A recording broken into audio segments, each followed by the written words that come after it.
Hola amigos y amigas de Teleenergia y de toda la Exarquía. Estoy aquí encantadísima con Juan Bautista, que es alguien, la verdad, porque siento una adoración. Sí, porque me encanta, porque tiene un espíritu así como de hombre renacentista, porque está siempre metiéndose por cosillas, porque ha dinamizado el museo de forma impresionante, siempre tienes ahí como vidilla, actividades, abre la puerta a todo el mundo y además programas de gran calidad, porque esto es lo que estás haciendo desde esta labor desde hace ya muchos años. Y mira, personalmente de corazón, aquí ahora aprovecho para decirte gracias, Juan Bautista. Y le doy las gracias también a Miguel, que hace tiempo que no lo veo, porque estoy recién llegada y le he echado de menos, que es un chico muy guapo. Pero bueno, vamos a empezar con el tema caliente. Y el tema caliente es algo en lo que ha metido la nariz Juan Bautista desde hace muchos años, que se llama la Villa Romana. Cuéntanos un poquito sobre todo esto. Bueno, pues sí, muchas gracias por las palabras tan amables. Y es verdad que la gran verdad que va a decir hoy es que es muy guapo Miguel. Guapísimo. Bueno, decírselo por la calle cuando le veáis: Miguel, qué guapo eres.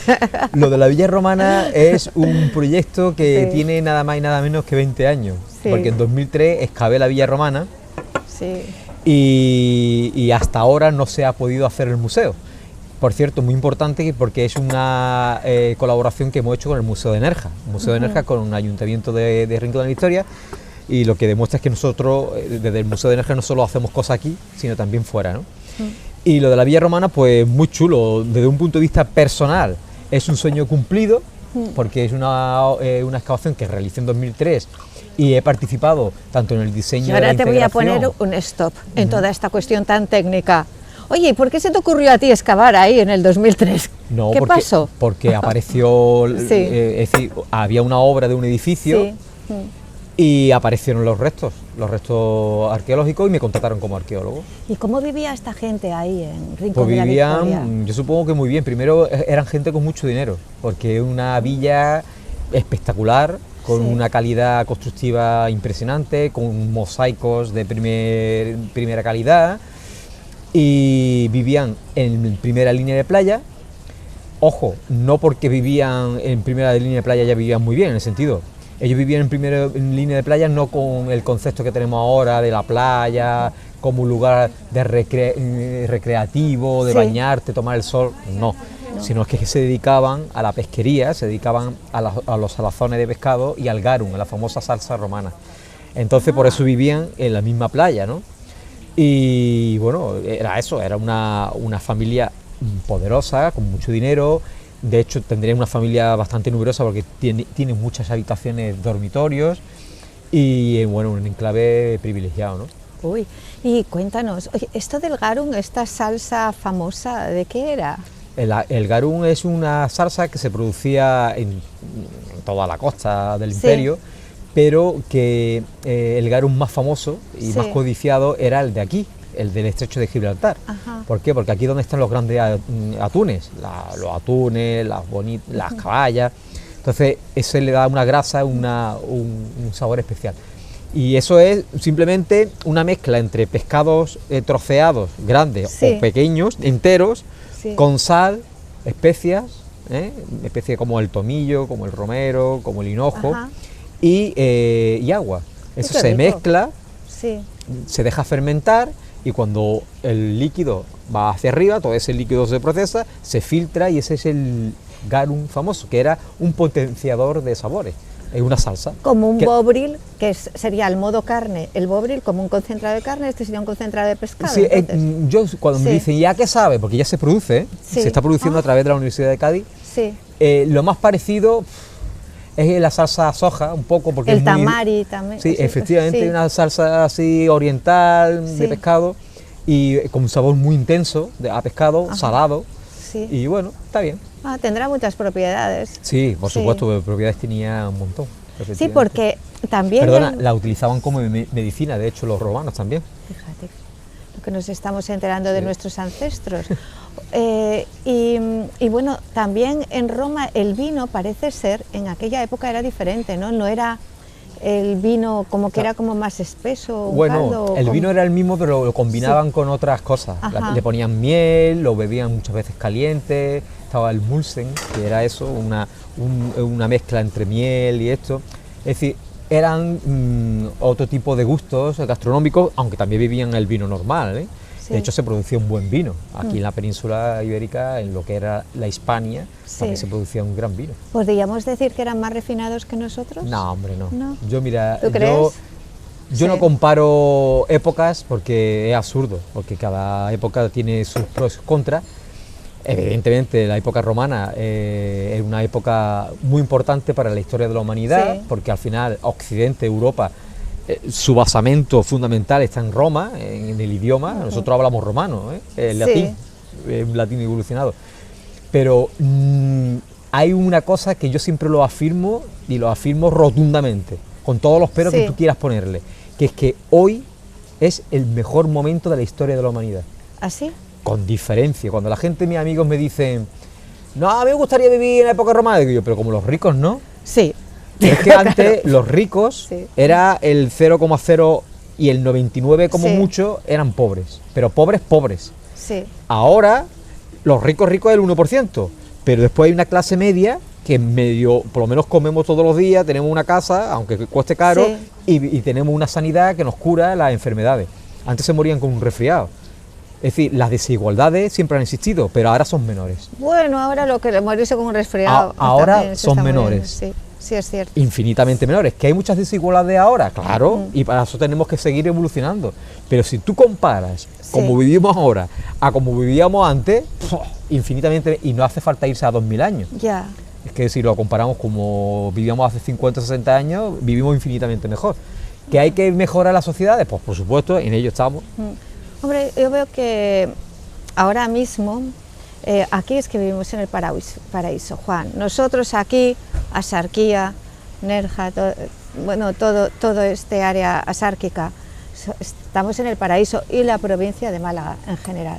Pero no es así en otros lugares. Ahora mismo, con el cambio climático, las devastaciones, catástrofes, es que antes, la contaminación, que ahora mismo la agricultura ya no es la agricultura, que les están poniendo muchísimos impedimentos, la ganadería, idem, se tiende como a que el alimento realmente esté controlado, muy controlado, pero no controlado a nivel de la salud, sino con ese proyecto que es positivo de que no haya hambre en la humanidad, pero claro, son alimentos que son procesados. Eso para nuestra salud regular. Lo que pasa es que la medicina ha evolucionado mucho y es como, ahora te doy este veneno, pero luego te doy este otro medicamento para neutralizar esta porquería que te estás comiendo.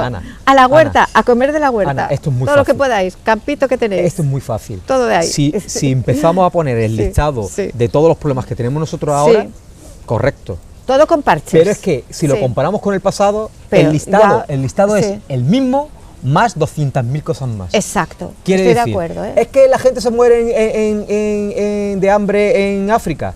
Claro, y antes se moría en África, en Europa, en Asia, en América.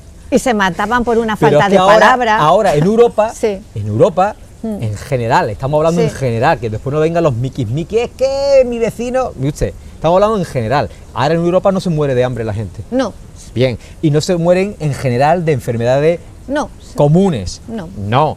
Y ahora incluso enfermedades peligrosas que antes exterminaba a todo el mundo, ahora la gente también se sabe decir. ¿Que tenemos muchos problemas? Pues claro que sí, pero estamos comparando con el pasado. Y con el pasado ahora vivimos infinitamente mejor. Y eso es, y perdonadme, incontestable. Bueno, pero hay en el incontestable, una verdad absoluta. Voy a poner el aguijón de la abeja. Y el aguijón de la abeja recuerda que la humanidad se multiplica exponencialmente. Así que comparar los muertos del pasado con los muertos del presente, que son muchísimos más. ¿Por qué? Porque ahora ya estamos contentos que hemos llegado a los 7.000 millones. Habla en porcentaje, no en números absolutos. Vale, claro, sí es en porcentaje. Es que tú no puedes correcto. comparar. Es que como ahora hay 9.000 millones de habitantes y antes había, años, yo qué sé, pues imagínate. 1000, Ah, claro que mueren más, pero es que eso no vale. Es un porcentaje. ¿Cuánta gente moría antes porcentualmente y cuánta gente muere ahora porcentualmente? Pues infinitamente menos.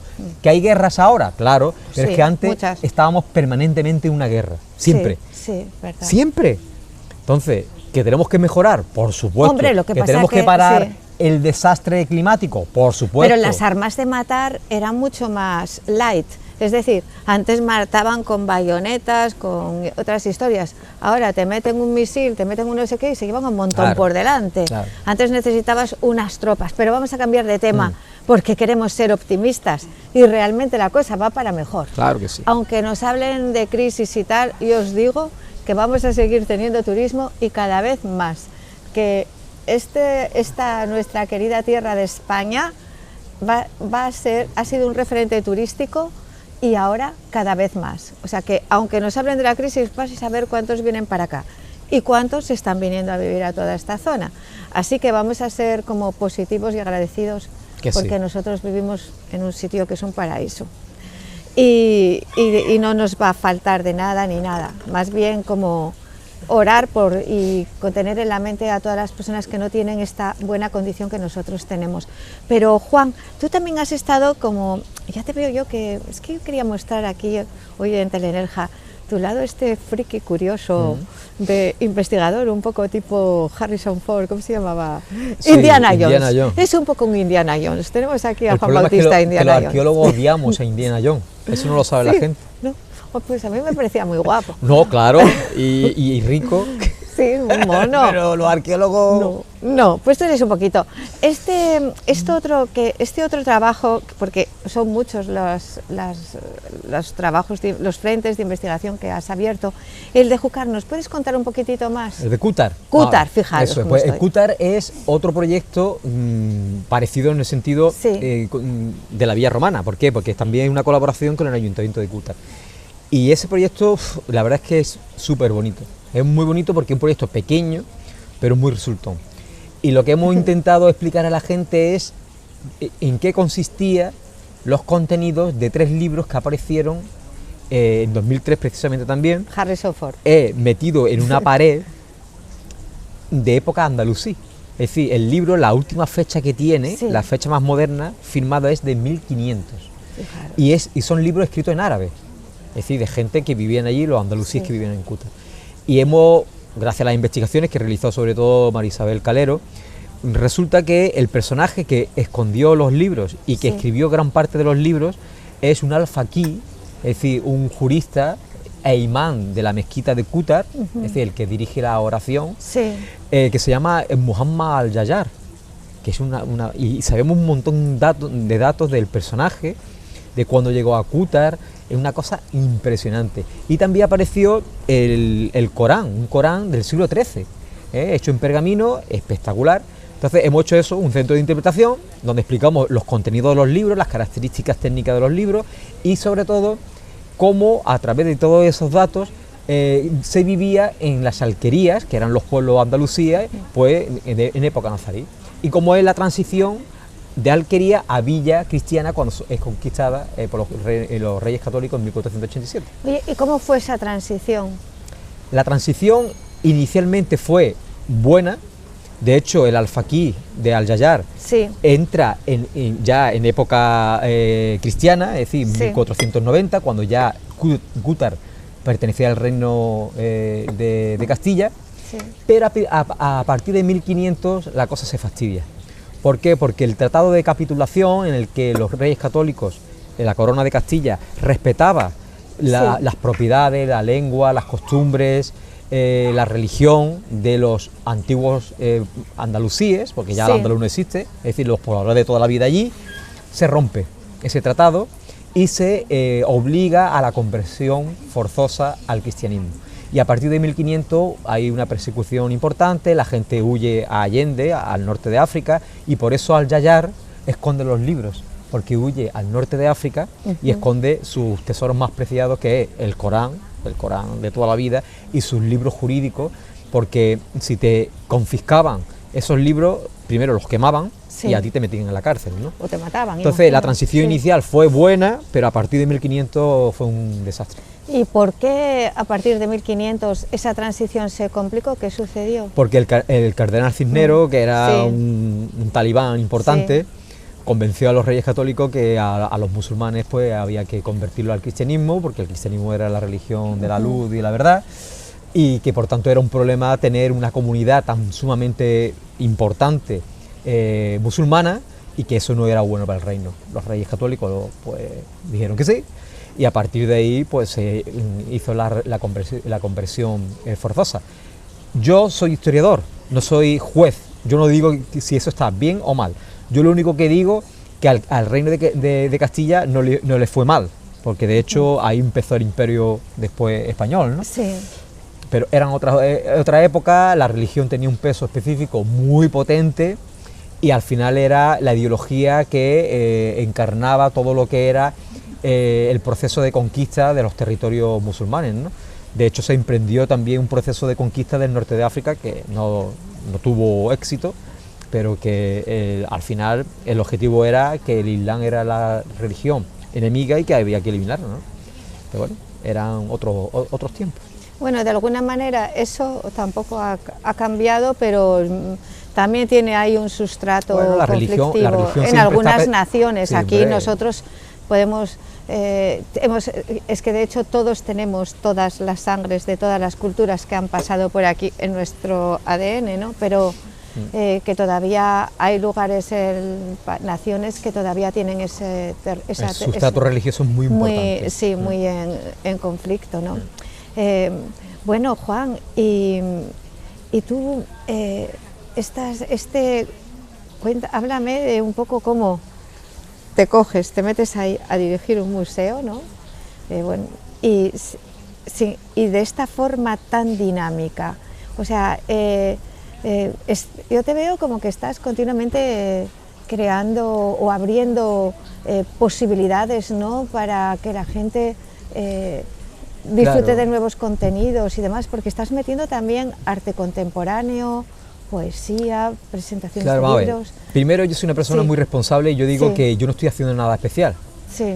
Yo estoy haciendo mi obligación, Vale. que para eso me pagan, Sí. que es trabajar. En la vida o se hacen bien las cosas o se hacen mal. Sí. Cuando se hacen mal hay que reprocharlo, cuando se hacen bien no hay que decir enhorabuena porque es tu obligación. Entonces yo creo que intento al menos hacer lo mejor que sé hacer las cosas porque es mi obligación. Claro. Entonces, un museo es mucho más que un sitio donde se exponen cosas.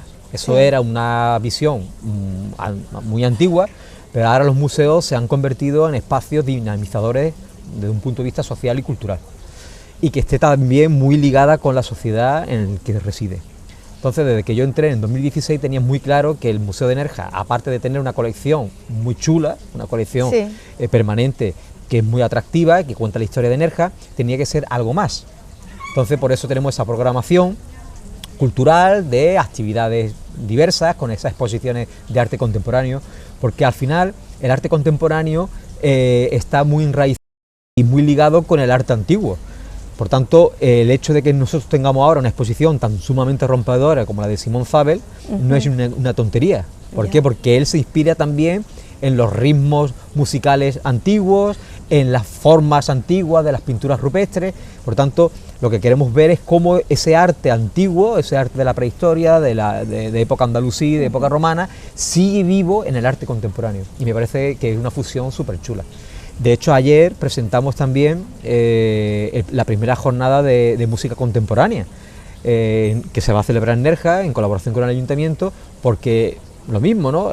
La música contemporánea, que es un poco denostada, Sí. nosotros queremos ser la punta de lanza de todos esos movimientos de arte contemporáneo, de nuevas vanguardias, porque un museo tiene que ser eso, ¿no? Tiene que estar abierto a las vanguardias, y de hecho el primer concierto, que no me acuerdo, Marcus Kraus creo que se llama. Sí, lo conozco, es excelente, un trompetista. Efectivamente, un pues va a genio, utilizar músico internacional, elementos lo antiguos, conozco, ¿no? Sí, es un fenómeno. Es decir, que seguimos igual, ¿no? Sí.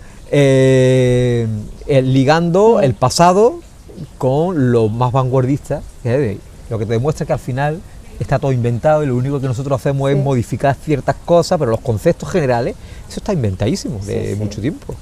Lo que vamos es perfeccionando y modificando ciertas cosas y decimos que es nuevo, pero no.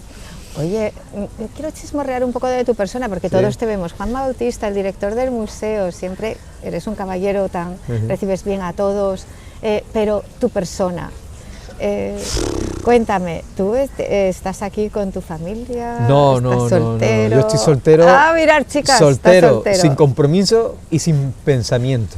Ya sabéis, así que... eso, cuando un hombre está soltero, sin compromiso y sin pensamiento... Sin pensamiento digo de tener compromiso.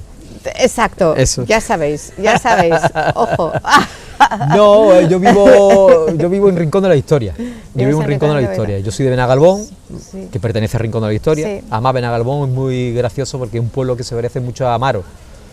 Es decir, somos muy de Benagalbón, la gente de Benagalbón somos muy de Benagalbón, eso es que a nosotros nos pueden decir, ¿tú que eres de Rincón? No, yo soy de Benagalbón, igual que la gente de Maro. ¿Tú eres de Nerja? No, yo soy de Maro.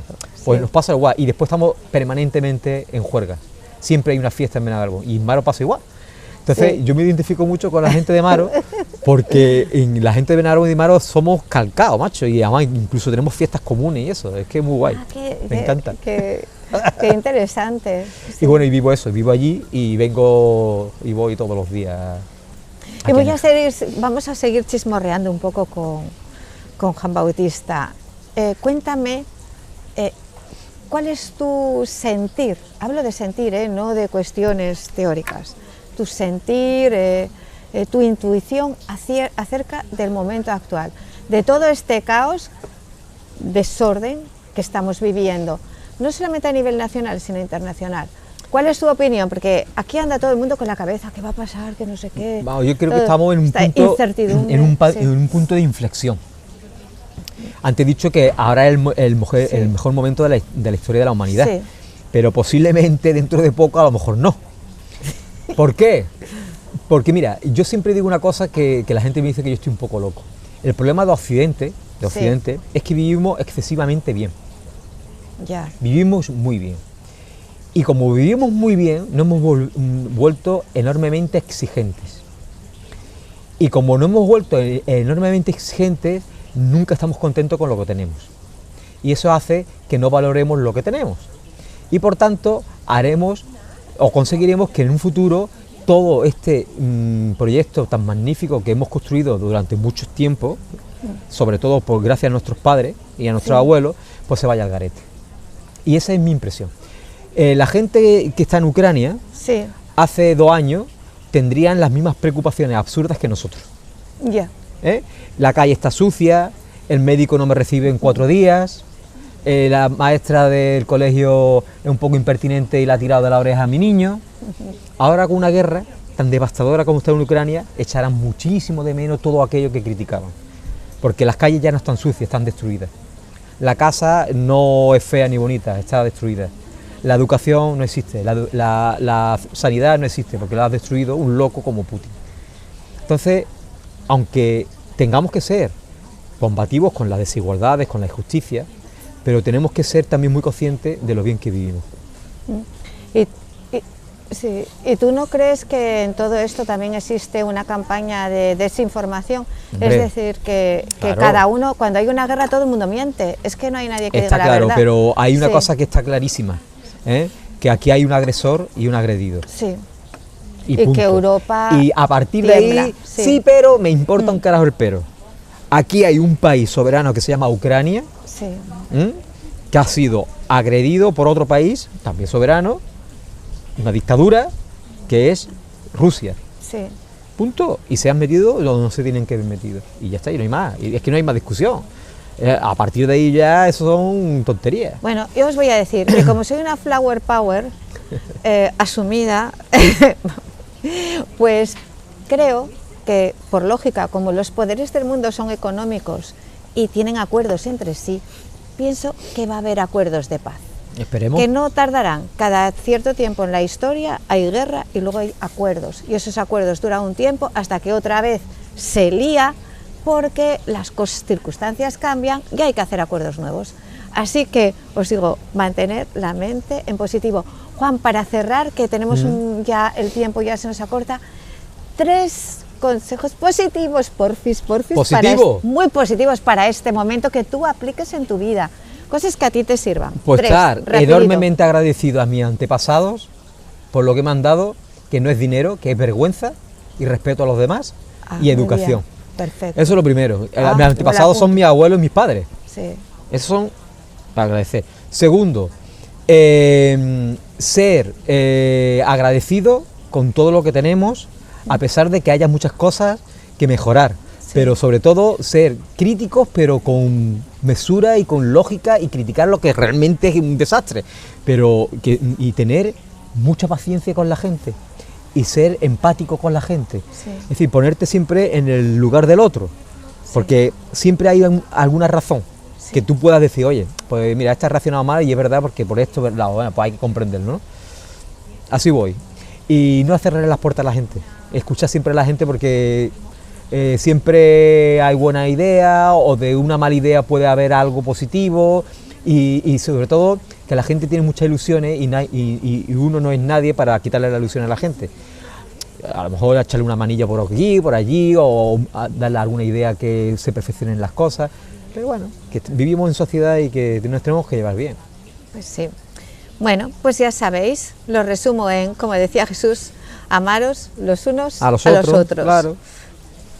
Bueno, muchas gracias, querido Juan Bautista, que sé Nada. que tienes muchas cosas que hacer por tu tiempo y Un placer. por tu apertura para compartir un poquito de intimidad. Y muchísimas gracias, amigos de Telenergia y de toda la Sarquía, disfrutar de este invierno, de estos vientos desollinantes de pensamientos y emociones que nos limpien de todo y limpien las casas y los árboles y disfrutar de la vida. Chao. Hasta Beso. pronto, amigos y amigas.